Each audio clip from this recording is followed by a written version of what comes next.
Welcome to a creative journey of self-discovery. Today, we will explore the extraordinary world of Neurographica. So, what is Neurographica? It is an innovative and transformational artistic method that combines psychology and creativity. With Neurographica, anyone can tap into their subconscious mind and unlock their own power for positive change. Neurographica uses simple geometric shapes and lines to create unique and meaningful artwork. By drawing these shapes, we can access our emotions and thoughts on a deeper level. It allows us to express ourselves freely and release any hidden energy. Through Neurographica, we can explore various aspects of our lives. From relationships to personal goals, this technique helps us gain clarity and find solutions to our challenges. It is a tool for self-reflection and self-expression. The process is simple. All you need is a pen and paper.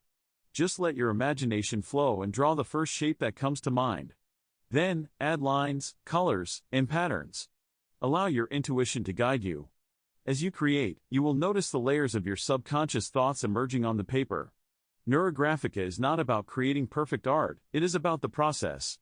It encourages self-acceptance and self-expression, without judgment. Through this method, we can connect with our inner selves and experience personal growth and transformation. Are you ready to embark on this journey of self-discovery? Give Neurographica a try and unlock your hidden potential. Start today and let your creativity guide you towards a life filled with purpose and fulfillment. Thank you for joining us on this exploration of the power of Neurographica. If you enjoyed this video and want to learn more, don't forget to subscribe to our channel. Happy drawing, and we'll see you next time.